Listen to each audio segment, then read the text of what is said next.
Assalamu alaikum and very good afternoon.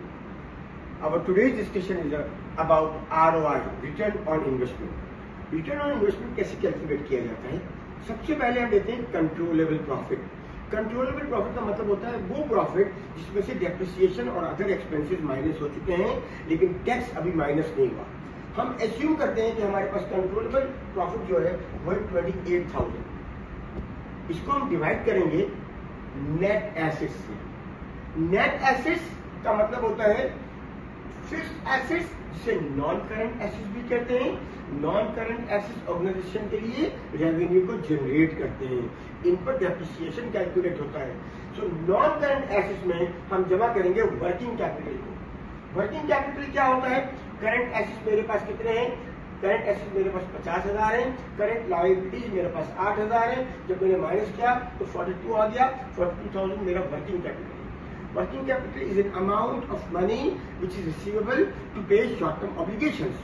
मेरा working capital 42,000 है, मेरे नॉन करंट एसेट्स जो है 100,000 है। जब मैंने जमा किया तो 142,000 ये मेरा टोटल नेट एसेट है। इसे हम कैपिटल एम्प्लॉयड भी कह सकते हैं। कैपिटल एम्प्लॉयड को समझने के लिए हमारे पास टर्म जो ये है इसको कैलकुलेट करने के लिए हम क्या करते हैं? टोटल इक्विटी में जमा कर देते हैं लॉन्ग टर्म लायबिलिटीज। तो इधर यू टेक कैपिटल एम्प्लॉयड और नेट एसेट्स, बात एक ही होगी और उसकी बुनियाद पर हम कैलकुलेट करेंगे ROI। तो हमारा नेट एसेट जो है 142,000 का है, हमारा प्रॉफिट 28,000 का है। हमने डिवाइड किया 28,000 को 142,000 से, वी गॉट एंड मल्टीप्लाई किया 100 से, वी गॉट ए परसेंटेज 19.7। ये तो सिंपल बात थी।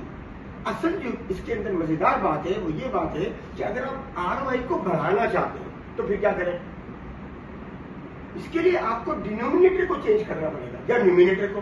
तो अगर हम डिनोमिनेटर को चेंज करें, जो कि पॉसिबल है, तो किस तरह चेंज करेंगे? अगर हम ऊपर वाली सिचुएशन देखें तो हमारे करंट एसेट्स में अगर हम एज्यूम करें कि उसके अंदर हमारे रिसीवेबल है 30,000, तो अगर मैं 30,000 को 50,000 में से निकाल देता हूं तो मेरे पास नेट करंट एसेट्स आ जाते हैं 20,000। और फिर 20,000 में से जब मैं करंट लायबिलिटीज को निकाल देता हूं तो मेरा वर्किंग कैपिटल बनता है 12,000। 12,000 को जब मैं नॉन करंट एसेट्स 100,000 में जमा करता हूं तो 1,12,000 मेरे पास आ जाता है नेट एसेट्स। आपने देखा कि पहली एग्जांपल में मेरे पास 142,000 का नेट एसेट्स और अब 1,12,000 नेट एसेट्स। अब अगर मैं 28,000 को 1,12,000 पे डिवाइड करके 100 से मल्टीप्लाई करता हूं तो मेरा जो ROI है वो 25% आएगा। बुनियादी तौर पर इस डिस्कशन का क्या मतलब है? इस डिस्कशन का मतलब ये है कि हम ROI as a finance manager हम ROI में किस तरह से मैनिपुलेशन कर सकते हैं, किस तरह से हम बढ़ा सकते हैं उसको। अब यहाँ पर फाइनेंस मैनेजर ये कहता है कि I am not responsible for receivable. हो सकता है सारे के सारे रिसीवेबल बैड डेट्स हो जाए तो मैं उनको अपने गुड एसेट्स में चुनूं।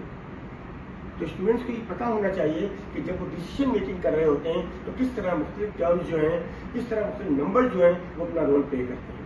Thank you very much. अगर आपको कोई भी प्रॉब्लम हो you can shoot me an email और you can contact me on my WhatsApp number 0300 8211 At the moment I am staying here at KEET और मेरे साथ मेरे बहुत ही एक अच्छे स्टूडेंट हैं जुनैद, वो मेरे साथ हैं। He is taking this video.